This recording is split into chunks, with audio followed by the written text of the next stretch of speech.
थाली हम कल भी बजाए थे, थाली हम आज भी बजाएंगे। फर्क बस इतना है कि उस दिन बात सम्मान की थी और आज स्वाभिमान की है। सफेद आकाश देखकर बारिश का अंदाजा मत लगाइए साहब, बादल कभी भी आ सकता है। सुबह का मंजर शाम होते होते हद तक बदल सकता है। कितनी बड़ी विडंबना है कि 60 मिनट में 100 सवाल को हल करने वाला छात्र इन नेताओं की घटिया राजनीति के सामने बेबस है, जिन्होंने कोई एग्जाम भी नहीं दिया।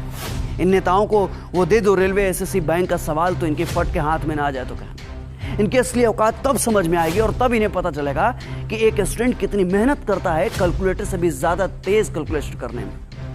बिना किसी एग्जाम की कुर्सी मिली गई है तो ये स्टूडेंट का दर्द ये क्या खाक समझेंगे?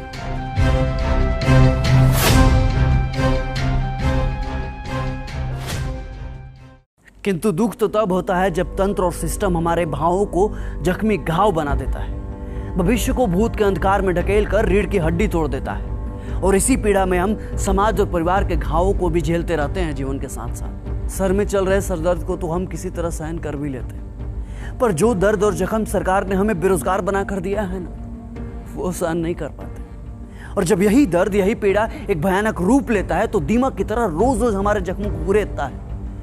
और कभी कभी इस दर्द की पीड़ा हमारे लिए असहनीय भी हो जाती है। फिर भी ऊपर बैठे वोट की टकटकी लगाए हुक्मरानों को हमारी दर्द की चीखें सुनाई नहीं देती, और सुनाई देंगी भी कैसे?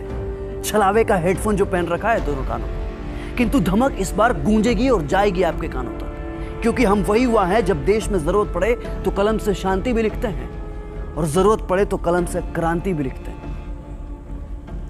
हमें इस कदर बेबस मत कीजिए साहब कि हम सृजन का कार विध्वंस में लगा दें।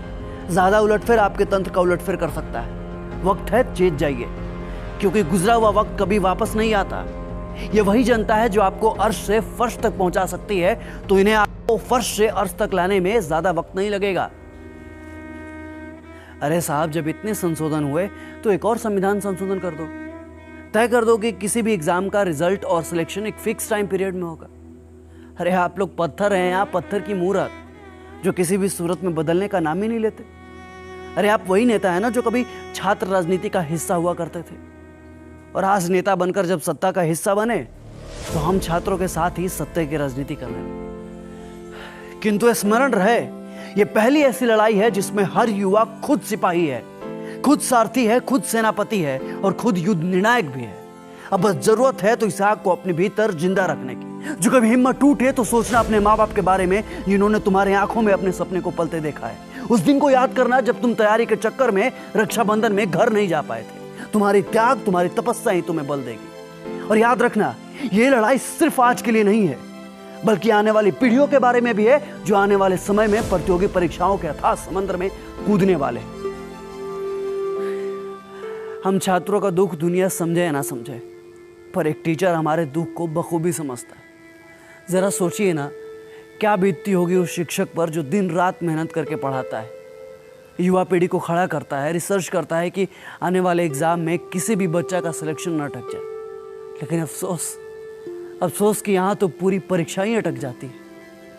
लेकिन इस बार हम नहीं अटकेंगे, क्योंकि इस बार हमारे शिक्षक भी हमारे साथ हैं। वही शिक्षक जिन्हें कोई सत्ता में चोर धनानंद उनके प्रस्ताव को ठुकरा कर उन्हें अपमानित करता है, तो उसके सत्ता का नाश करने के लिए चंद्रगुप्त मौर्य स्थापित कर देते हैं, जिन्हें आज चाणक्य कहकर हम प्रणाम करते हैं। अगर इस बार हम रुक गए, अगर इस बार हम चुप गए या फिर हमारी आवाज को दबा दिया गया, तो ये हिंदुस्तान के हर एक शिक्षक का अपमान होगा और आने वाली हर पीढ़ियों को यह कड़वा घूंट पीना ही होगा। हमें इनकलाब करना होगा और हम जीतेंगे। लाजिम है, हम ही जीतेंगे।